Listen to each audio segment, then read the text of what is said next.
అదే RTV app వార్తల్ని క్షణాల్లో చదివే అవకాశం ఉంటుంది. ఒక న్యూస్ పేపర్, ఒక టెలివిజన్ ఛానల్ మీ చేతుల్లో ఎప్పుడూ ఉంటాయి. నేను ఈ ప్రాంత శాసనసభ్యుడిగా, ఈ డివిజన్ లీడర్గా, సీనియర్ కాంగ్రెస్ పార్టీ లీడర్గా ఇవాళ ఆ కుటుంబానికి భరోసాగా ఉన్నాం.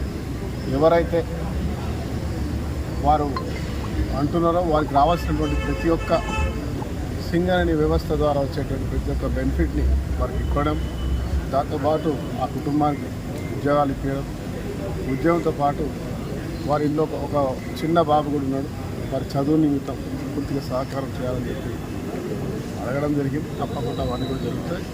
దాంతోపాటు ఎవరైతే ఈ నిర్లక్ష్యానికి కారణమైన అధికారులు ఉన్నారో వారిపై తగిన చర్యలు తీసుకోవాలని చెప్పి బాధితుల కుటుంబాలు చెప్తా ఉన్నాయి. తప్పకుండా మేమందరం కూడా సంబంధిత సీఎండీ గారితో మాట్లాడి దానిపై పూర్తి పర్యవేక్షించి కఠినమైన చర్యలు తీసుకుంటాం. ఇంకా భవిష్యత్తులో మళ్ళీ ఇలాంటి దుర్ఘటన జరగకుండా జాగ్రత్తలు తీసుకోవాల్సిన అవసరం ఉందని మరోసారి గుర్తు చేస్తూ జాగ్రత్త పడే కార్యక్రమం చేస్తాం.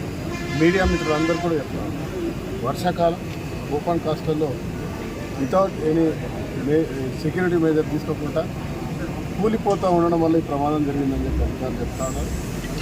కార్మిక బంధువులు అందరూ కూడా దయచేసి మన సెక్యూరిటీ, మన యొక్క ప్రమాణికాలన్నీ పాటిస్తూ ముందు పోయే కార్యక్రమం చేయాలి. ఎవరు అధైర్యపడవద్దు. ఇవాళ ప్రపంచానికి, దేశానికి వెలుగు ఇస్తున్నటువంటి సింగరేణి కార్మికుడు ఇవాళ మరొకరు త్యాగం చేసి అమరులైనారు. వారికి జోహార్. తప్పకుండా ఆ కుటుంబానికి అండగా. ఎంపీసీ బైపీసీ విద్యార్థులకి ఒక వరం CA CMA కోర్సులు. CA CMA చదివే విద్యార్థుల్లో 40% మంది ఎంపీసీ మరియు బైపీసీ విద్యార్థులే. Master minds.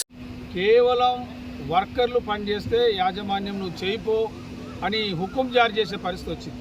అంతేగాని వర్కింగ్ స్పాట్కు పోయి ఈరోజు ఈ పనిలో రక్షణ ఉందా లేదా అని చెప్పి చూసే అధికార యంత్రాంగం లేనట్టుగా ఈరోజు అక్కడ పనిచేస్తున్న వర్కర్లను కానీ, లేకపోతే అక్కడ పనిచేస్తున్న టెక్నీషియన్లు, మిగతా సూపర్వైజర్లు కనుక్కోవడం జరిగింది. ఇది పూర్తిగా అధికారుల వైఫల్యంగా AITC భావిస్తూ ఉన్నది. ఇది ఎట్లా ఉన్నదంటే నిర్లక్ష్య వైఖరితో కూడిన యాక్సిడెంట్ ప్రమాదంగా మేము భావిస్తూ ఉన్నాం.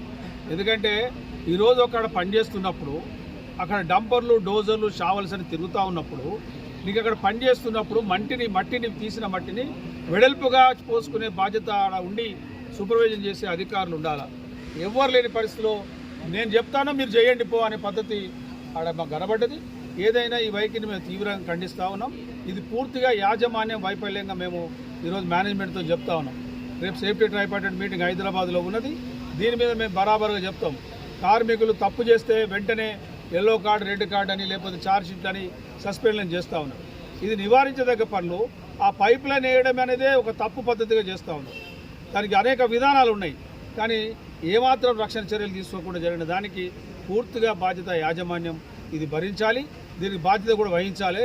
ఎవరైతే అధికారులు నిర్లక్ష్యం చేసారో వాళ్ళ మీద కఠిన చర్యలు తీసుకోవాల్సిందిగా మేము సింగరేణి కాలేజ్ వర్కర్స్ డిమాండ్ చేస్తా ఉన్నాం. అంతేకాదు వాళ్ళ కుటుంబ సభ్యులతో ఇప్పుడు మాట్లాడినాం. ఎవరైతే ఉప్పు వెంకటేశ్వర్లు కానీ, విద్యాసాగర్ వాళ్ళ కుటుంబ సభ్యులు తప్పక ఆదుకుంటాం. ఏదైనా వాళ్ళకు సంబంధించిన అంశాలు ఈరోజు వాళ్ళ పిల్లగాడు మాట్లాడుతూ సూటబుల్ ఎంప్లాయ్మెంట్ అడిగాడు, దానికి ప్రొవిజన్ ఉంది. అదేవిధంగా సాగర్ వాళ్ళ అబ్బాయిలు, ఆయన మైనర్ అబ్బాయి 17 సంవత్సరాలే ఉంది. ఒకవేళ వాళ్ళ ఇంట్లో వాళ్ళ భార్య పని చేస్తామన్నా, లేకపోతే వాళ్ళ కొడుకు పని చేస్తామన్నా దానికి ఎంప్లాయ్మెంట్ ఇప్పించడానికి AITC కృషి చేస్తుంది. ఇంకొక మాట, వాళ్ళకి రావాల్సిన ఆర్థికపరమైన ఏ అంశాలైనా ఏమాత్రం ఆలస్యం కాకుండా వాళ్ళ డెత్ సర్టిఫికేట్ రాగానే పూర్తిగా దాన్ని అమలు చేసే పద్ధతిలో మా నాయకత్వం అంతా చేస్తుందని చెప్తూ, ఇలాంటి భవిష్యత్తులో పునరావృతం కాకుండా ఈరోజు ఇన్స్పెక్టర్లు వచ్చారు, DGMS ఉన్నారు, వీళ్ళందరూ డైరెక్టర్లతో మాట్లాడి రేపు చైర్మన్తో నాకు బందోబస్తుగా మేనేజ్మెంట్ ఎవరైతే తప్పులు చేశారో వాళ్ళకు బరాబరుగా పనిష్మెంట్ జరిగే విధంగా AITC కృషి చేస్తుందని మీ ద్వారా తెలియజేస్తా ఉన్నాం. Master minds, the pride of India. Inter, MPC, BIPC, MEC, CEC చదివిన విద్యార్థులకు CA మరియు CMA ఫౌండేషన్ కొరకు నూతన బ్యాచెస్ ప్రారంభం. నిన్న జరిగినటువంటి యాక్సిడెంట్కు పూర్తిగా యాజమాన్యందే బాధ్యత.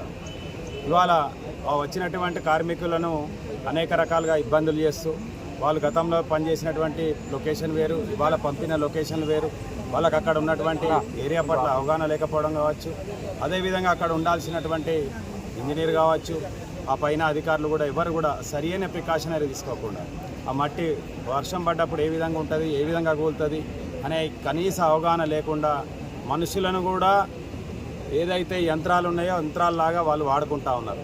ఎంతసేపు బొగ్గు తవ్వాలి, తేవాలి, లాభాలలా తెచ్చుకోవాలి తప్పించి కార్మికులకు ఉన్నటువంటి కనీసమైనటువంటి సౌకర్యం కల్పించడంలో యాజమాన్యం విఫలమవుతోంది.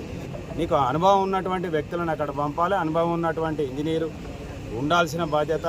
కాబట్టి ఎంతసేపు మనిషి చనిపోగానే డబ్బులు వస్తాయి, డబ్బులు ఇన్ని ఇస్తానం, ఉద్యోగం ఇస్తానం ఇది చెప్పడం కానీ అసలు మనిషి ప్రాణాలకు అంతేనా, ₹1,00,00,000 విలువ? దాని మీద ఎందుకు చర్యలు తీసుకోరు? ఇన్ని యాక్సిడెంట్లు అయినా ఏ అధికారి అయినా ఇప్పటి వరకు జైలుకు పోయిందా? ఏ అధికారిని బాధ్యుని చేసిండ్రు? దీని మీద ఖచ్చితంగా అక్కడ ఉన్నటువంటి జీఎం కానీ మేనేజర్ని కానీ వీళ్ళ మీద బాధ్యులు చేయాల్సిన అవసరం ఉన్నది. వాళ్ళ మీద క్రిమినల్ కేసులు కూడా పెట్టాల్సిన అవసరం ఉన్నది. ఎన్ని రోజులు ఇట్లా మనుషుల ప్రాణాలు పోతూ ఉంటే చూసుకుంటుంటాం మనం. కాబట్టి దీన్ని మేము తీవ్రంగా ఖండిస్తున్నాం. వాళ్ళకు రావాల్సినటువంటి అన్నీ కూడా ఇవ్వాల్సిన బాధ్యత ఉన్నది. అదేవిధంగా ఏదైతే వాళ్ళ కుటుంబాలు కోరుకుంటున్నాయో, చదువుకున్న పిల్లలు ఉన్నారు వాళ్ళ ఇంట్లో, కాబట్టి ఆయనకు సూటబుల్ జాబు, ఎగ్జిక్యూటివ్ జాబ్ ఇవ్వాలని చెప్పి నేను డిమాండ్ చేస్తూ తప్పకుండా దీని మీద కేసులు కావాలని చెప్పి ఏదైతే డీజీఎంఎస్ వాళ్ళందరూ ఫ్యాక్టరీస్ ఇన్స్పెక్టర్ వాళ్ళందరూ రావాలి, సరి అయినటువంటి ఎంక్వైరీ జరగాలి, తూతూ మంత్రంగా కాకుండా దీన్ని సీరియస్ తీసుకొని అధికారుల మీద చర్యలు తీసుకోవాలని చెప్పి మేము డిమాండ్ చేస్తాం. మరిన్ని వీడియోస్ కోసం ఛానల్ ని సబ్స్క్రైబ్ చేయండి, లేటెస్ట్ అప్డేట్స్ కోసం వాట్సాప్ ఛానల్ ని ఫాలో చేయండి అండ్ లింక్ డిస్క్రిప్షన్ లో ఉంది.